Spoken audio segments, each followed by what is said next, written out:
여러분, 칼빈주의자들은 이 전적인 타락으로 복음조차 알아들 수 없는 자가 되었다고 믿기 때문에 너무나도 자연스럽게 두 번째 조건인 무조건적인 선택이 필요하다고 가르치기 시작해요. 세상이 생기기 이전에 어떤 개인들을 구원하시려는 하나님의 선택은 온전히 그분 자신의 주권적인 의지에 달려있다고 말하기 시작하는 거예요. 그래서 이들은 심지어 어떻게까지 말하냐면 우리의 믿음과 우리의 회개조차도 하나님이 본 것이 아니라 그 이전에 우리를 선택했다는 거예요. 네, 하나님께서 우리를 선택하셔서 우리를 거듭나게 하셨기 때문에, 영적으로 깨어났기 때문에 우리가 하나님을 볼 수가 있고 예수를 볼 수가 있으며 복음을 받아들일 수가 있다, 그렇게 보는 것입니다. 내가 믿어서 구원받은 것이 아니라, 구원이 거기서 시작하는 것이 아니라 이미 하나님께서 내 영을 깨워주셨기 때문에 내가 믿을 수 있다라는 말인 것이죠. 내가 결정해서 하나님의 그 복음을 들은 게 아니라, 내가 믿기로 작정한 게 아니라 이미 하나님께서 내 영을 깨워주셔서 내가 그 복음을 들을 수 있고 그 복음을 믿는 마음을 가질 수가 있었다라고 보는 것입니다. 그것이 칼빈주의입니다. 여러분, 내가 지금 말씀을 듣고 복음을 들어서 내가 믿었어, 내가 결정했어, 결심했어, 이제부터 믿기로 했어, 이렇게 보는 것도 성경에 나와 있습니다. 그러나 그것은 사람의 관점에서, 인간적인 관점에서 보는 것입니다. 틀렸다는 것이 아닙니다. 성경에는 두 가지 관점이 함께 공존하고 있다고 말씀을 드렸죠.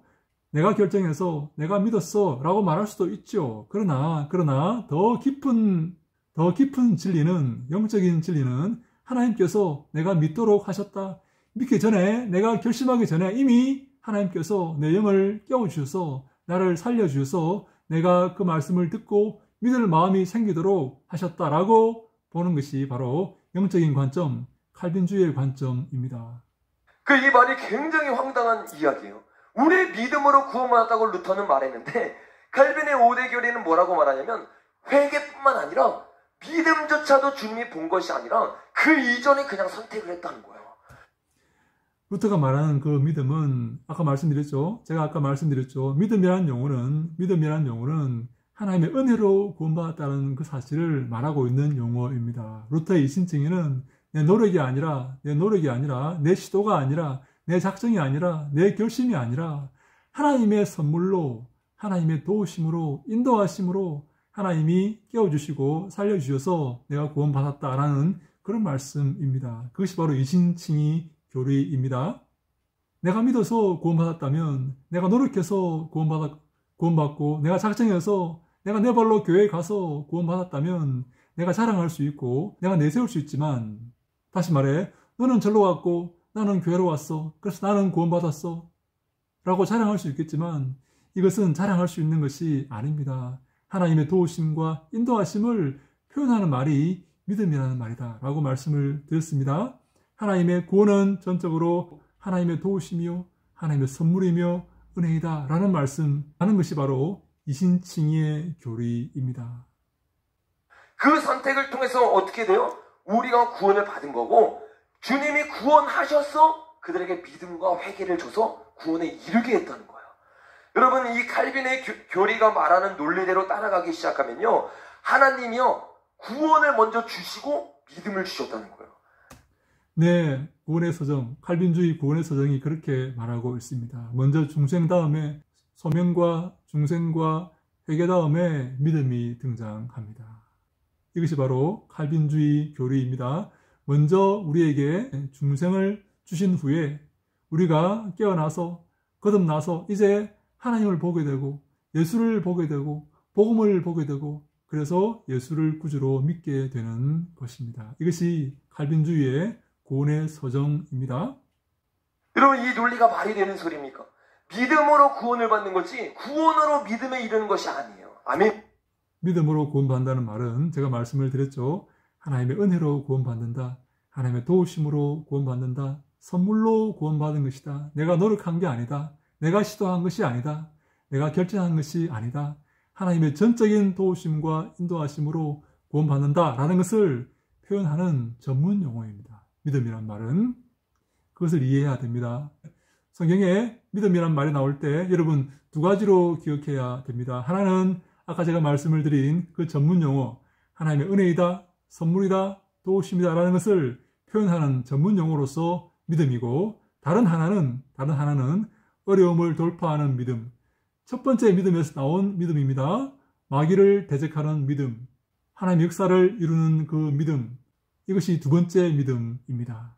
그래서 성경에는 두 가지 믿음이 있습니다. 물론 이것은 구분할 수가 없는 것입니다. 따로따로 구분해서는 안 됩니다. 첫 번째 믿음에서 두 번째 믿음이 나오기 때문에 그렇습니다. 첫 번째 믿음은 편의상 논리적으로 설명하기 위해서 구분한다면, 첫 번째 믿음은 은혜로 주어지는 믿음, 구원의 믿음, 선물의 믿음, 내가 어찌할 수 없는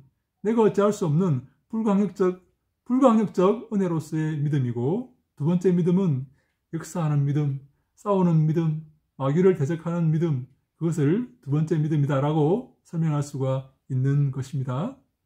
만약 칼빈주의자의 말처럼 인간이 철저하게 타락했고 하나님의 무조건적인 선택으로 구원받는다고 믿게 되면 우리에겐 자연스럽게 이러한 질문들이 생겨요. 세 가지의 질문이 생기는데, 인간 스스로 구원받을 수 없고 하나님이 구원받을 인간을 선택하셨다면 하나님이 천국에 들어갈 인간과 지옥에 떨어진 인간을 정해놓으셨다는 말이 되는 거야.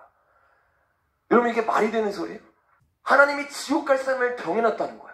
그러면 자연스럽게 어떤 질문이 생깁니까? 지옥 갈 사람들을 미리 정해져 있다면 이것이 어떻게 사랑의 하나님을 볼 수 있겠냐는 거야. 그러면 하나님이 모든 사람을 다 구원하시지 하나님 능력이 없습니까? 왜 하나님께서 믿지 않는 사람들이 있게 하시고 그들이 벌을 받게 하십니까? 여러분, 사랑의 하나님뿐만 아니라 공의의 하나님도 있어요. 그래서 세 번째 질문이 생겨요. 지옥에 갈 사람들이 미리 정해져 있어서 그들이 죄를 짓고 있는 것이라면 어떻게 이것을 공의로운 심판이라고 우리가 말할 수 있겠냐는 거야. 아까 말씀드렸죠. 우리 김영현 전도사님은 성경을 제대로 알지 못하고 있어요. 아까 로마서 9장에서 말씀을 드렸죠. 제가 한 번 더 읽겠습니다. 로마서 9장 19절로 20절 말씀. 혹 내가 내게 말하기를 그러면 하나님이 어찌하여 허물하시느뇨? 누가 그 뜻을 대적하느뇨? 하리니 이 사람아 내가 니기에 감히 하나님을 힐문하느뇨? 지음을 받은 물건이 지은 자에게 어찌 나를 이같이 만들었느냐 말하겠느뇨? 바울이 말하지 않습니까? 네가 어찌 하나님께 힐문하느냐? 하나님이 이 사람을 이렇게 쓰고 저 사람을 저렇게 쓴다 할지라도 네가 어찌 하나님을 힐문하느냐? 하나님께 대적하느냐? 하나님 그것이 공의롭습니까? 그것이 올바른 일입니까? 라고 어떻게 하나님께 힐문할 수 있느냐? 너는 피조물이고 나는 창조주야 라는 말씀입니다. 이 사실을 기억해야 됩니다. 지옥에 갈 사람들이 미리 정해져 있어 죄를 짓고 있는 것이라면 이것이 어떻게 공의로운 심판이 될 수가 있는가? 이것이 어떻게 공의입니까? 이것이 어떻게 정의로운 것입니까? 이 사람아, 네가 어떻게 하나님께 힐문하느냐? 하나님이 이렇게 사람을 쓰고 저렇게 쓰고 바로처럼 쓰고 누구처럼 쓴다 할지라도 네가 어떻게 하나님께 질문할 수 있느냐? 하나님께 힐문할 수가 있느냐? 하나님께 대항할 수가 있느냐? 너는 피조물이야 라는 말입니다. 이것이 바로 하나님의 관점에서, 영적인 관점에서 우리에게 답변하는 말씀이 되는 것입니다. 우리 김영현 전사님은 사람의 관점에서 어떻게 하나님이 그렇게 할 수가 있습니까? 어떻게 하나님이 죄를 물을 수가 있습니까? 하나님께서 원대로 이렇게 쓰시고 저렇게 썼다면 어떻게 죄를 물으십니까? 네가 어떻게 하나님께 힐문하느냐? 지원받은 자가 어떻게 창조주에게 대항을 하느냐?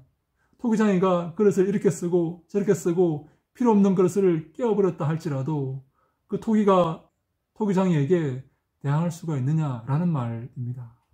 기본적으로 하나님 말씀에 대한 이해가 부족한 것입니다.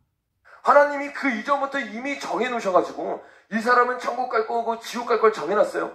그래서 지옥 갈 사람들이 죄를 짓고 있는 거야. 근데 그 죄를 가지고 하나님이 지옥으로 그들을 보낸다? 이거는 정의로운 심판이라고 말할 수 없는 거야. 하나님의 공의에 대해서 질문합니까? 하나님 공의롭지 않습니다. 그것은 공의가 아닙니다. 라고 질문합니까?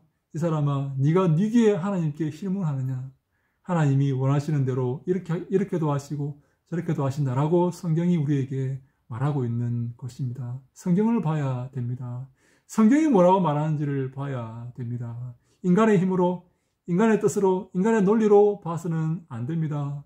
반드시 실패합니다. 네, 여기서 이상한 논리를 펴고 있습니다. 하나님께서 미리 아셨기 때문에 그 아신 그 사람을 미리 정했다라고 이렇게 말하고 있습니다. 하나님께서 우리의 모든 것을 아시지요. 우리의 삶과 죽음도 다 아시지요. 제가 어디서 태어나서 어떻게 살다가 어느 대학을 가고 어디에 갔다가 어느 교회에 가고 어느 학교에 가고 그래서 어떤 교회를 섬기다가 어떻게 죽을 것이다 라는 것을 하나님께서 다 아시지요. 다 아십니다. 그런데 하나님께서 무엇을 예정한다는 말입니까? 하나님은 우리를 택하시고 인도하시고 하나님 뜻대로 인도하시고 우리를 천국으로 부르시는 것입니다.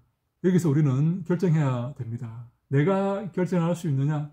내가 모든 것을 예정하고 계획하고 결정하느냐? 아니면 하나님이 이 모든 것을 결정하셔서 나를 인도하시느냐? 나를 보호하시고 붙드시고 함께 하시고 인도하시느냐? 이 둘 사이에서 결정을 내려야 됩니다. 여러분, 무엇을 선택하시겠습니까? 내가 결정할 수 있다고 보십니까? 내가 결정하는 것처럼 보입니다. 내가 믿는 것처럼 보이고 내가 가는 것처럼 보이고 내가 결심한 것처럼 보입니다. 그런데 하나님께서 인도하신 것입니다. 하나님이 도우시고 붙잡으신 것입니다. 그것이 하나님의 관점에서 성경을 바라보는, 역사를 바라보는 것입니다. 깊이 한번 생각해 보십시오. 내가 결정을 내린 것입니까? 내가 하려고 작정한 것입니까? 아니면 하나님께서 인도하시고 하게 하신 것입니까? 우리는 하나님 인도하시고 하나님이 하게 하셨다는 사실을 믿습니다. 저는 솔직하게 그것을 믿습니다. 제가 살아보니까 그것이 옳다는 것을 알게 되었습니다. 이 하나님이 전지전능하신 거 믿으십니까, 여러분? 그래서 미래에 우리가 어떤 결정을 하는지를 하나님이 미리 볼 수가 있어요. 그래서 그 본자들의 믿음을 통해서 하나님이 결정을 하시고 예정을 하기 시작하는 거야. 하나님이 우리가 무엇을 선택할지 아시고 우리를 예정한다는 말이 안 됩니다. 우리가 어떻게 살다가 어떻게 죽을 줄을 하나님이 아시는데 무엇을 예정한다는 말입니까? 무엇을 결정한다는 말입니까? 그것은 인간의 행위가 모든 것을 결정한다는 말에 다름이 아닙니다. 하나님의 도우심과 인도하심이 아니라 내가 결정한다는 것입니다. 그것은 인간적인 관점에서의 관찰이라고 말씀을 드렸습니다. 그렇게 보면 안 됩니다. 전체적으로 하나님의 관점에서 하나님의 인도하심과 하나님의 통치의 관점에서 성경을 바라볼 줄 알아야 되는 것입니다. 한쪽만 바라보면 반드시 잘못된 결론에 이르게 됩니다. 이단들이 보통 그렇게 하고 있습니다.